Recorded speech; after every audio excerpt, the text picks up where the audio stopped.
Hey everyone, and welcome to a new update preview episode. Today, we're going to talk about Awakening, diving a little deeper into some of the things we didn't have time for in our most recent What's Next video. We're also working on a second video covering the Iron Twins Fortress, the boss's skills, and highlighting some tactics and strategies to help take the twins down. But right now, we're focusing on Awakening itself. Let's start with the basics. Awakening unlocks at level 42 and is kind of like a mixture of Ascension and Masteries.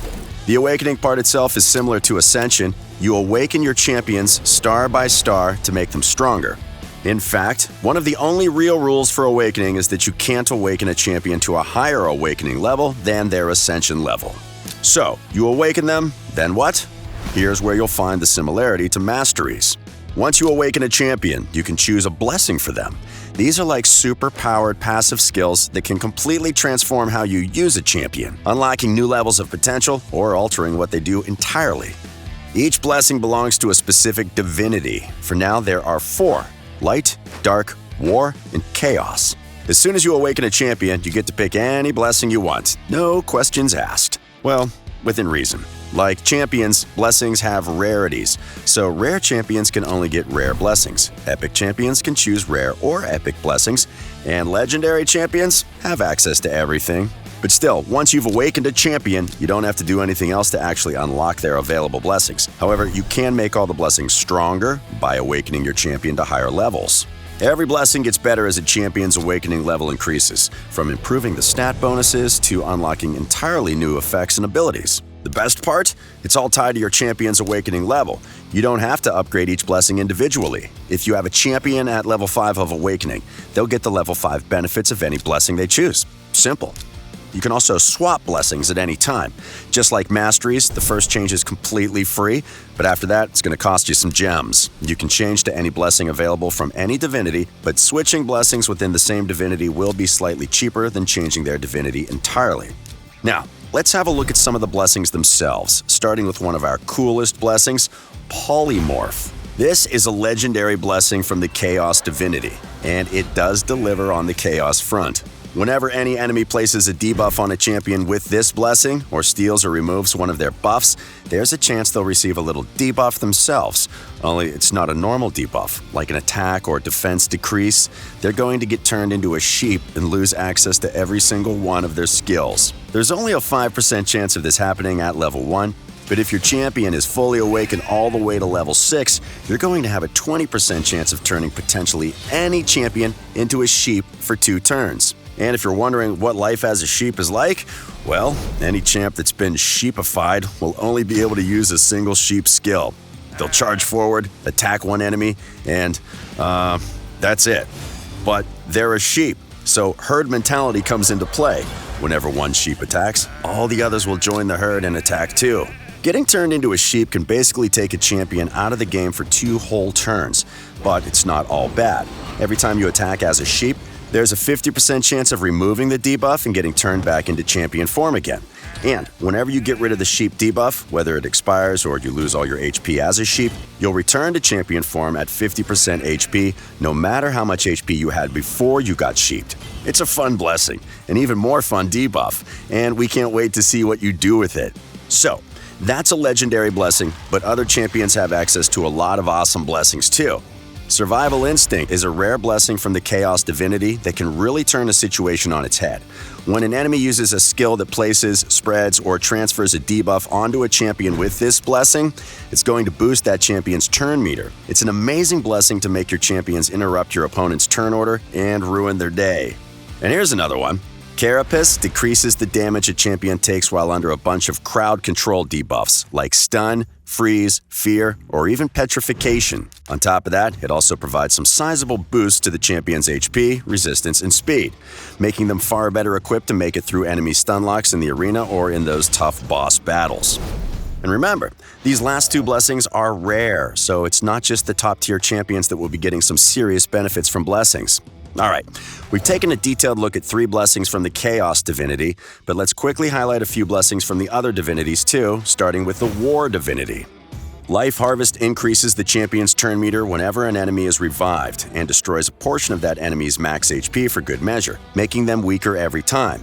Chainbreaker helps champions break free from crowd-controlled debuffs, Commanding Presence boosts your team's aura, and Hero's Soul boosts a champion's damage against bosses, according to the number of enemies in battle. It'll be huge for the Spider's Den. Next up, Light Divinity, the Do-Gooders. The Lightning Cage Blessing protects your buffs and boosts your damage with lightning balls. Heaven Cast makes your default skill ignore some of your enemy's resistance, which is great for those with key debuffs on their first skill. And here's one of my favorites. Miracle Heal helps recover some destroyed HP whenever the Blessed Champion heals. Excellent for bringing into Hydra battles. And finally, the Dark Divinity. As you'd expect, they're not manipulating rainbows. Take Ward of the Fallen. It gives you special bone armor to protect you from attacks, then gives you more as your allies perish around you. At the highest level, you'll even summon undead skeletons to charge at your enemies. It's awesome. The Lethal Dose Blessing then increases the damage you deal from poison debuffs in the arena and ignores some of the enemy's resistance while you're at it. If that doesn't sound painful enough, the Cruelty Blessing destroys some of your enemy's defense, making them far, far easier to hurt. Alright, that's a super quick fly-through of a few of the coolest blessings. Keep an eye on our social channels for more. Now you know why you want to awaken your champions. Let's talk about how. It all starts here at the Altar of Souls. Well, kind of. It actually starts at the Iron Twins Fortress. That's where you'll beat the Iron Twins to earn the soul coins you'll need to start the awakening process. But we're making a dedicated video on the Twins later, so we'll ignore them for now. Now, imagine, you're the best. You crushed the Iron Twins. You've got all the soul coins in the world. Time to get your hands on champion souls and awaken some champions. To start, let's recap a few rules. Only rare, epic, and legendary champions can be awakened, and each champion needs their own souls. You can't awaken Venus with Valkyrie's souls, for example. Another big thing to remember is that your ascension level matters for awakening. Champions can't be awakened to a higher level than their current ascension level. To make it easy to track, your awakening level is indicated with a fashionable red color. Okay, so souls. There are two types of souls, perfect souls and split souls. Perfect souls let you awaken your champion to the exact level indicated by the number of stars they have without any extra steps or requirements. If you're lucky enough to find a 6-star perfect soul for Valkyrie, you can fully awaken her in a single step. Split souls. Split souls, on the other hand, awaken your champions one level at a time. For example, if you find a 5-star split soul, you'll only be able to use that on champions that have already reached level 4 of awakening. Now let's talk about getting those souls. Perfect souls are the most flexible and powerful, so you'll want to get your hands on as many of these as possible. The main way is by summoning them with soul stones, which always gives you perfect souls. And to get soul stones, you'll need to head to the Mystic Market and use the soul coins you've earned from beating the Iron Twins. There are 3 soul stone types: mortal, immortal, eternal. The better the soul stone, the better your chances of receiving top-tier souls, meaning higher level souls for higher rarity champions. You can see the breakdown on screen right now. Summoning souls using soul stones requires silver in addition to the soul stones themselves, and the process is similar to summoning champions from shards, so you should get used to it in no time.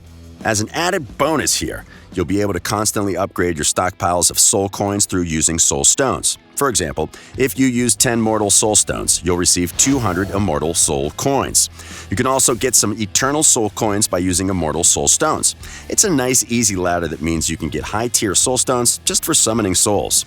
But that's not all. As you know, there are hundreds of champions in Raid, and getting the right soul for the right champion sounds like it could take a while. So we've got something to help speed that process up. Introducing the Wishlist. You'll get to choose 9 champions to add to your list, then your odds of summoning perfect souls for those champions from soul stones will be doubled. Simple, no strings attached. So that covers perfect souls, but what about split souls? You can get split souls from the Soul Merchant, but instead of using soul stones, you'll be exchanging soul essence.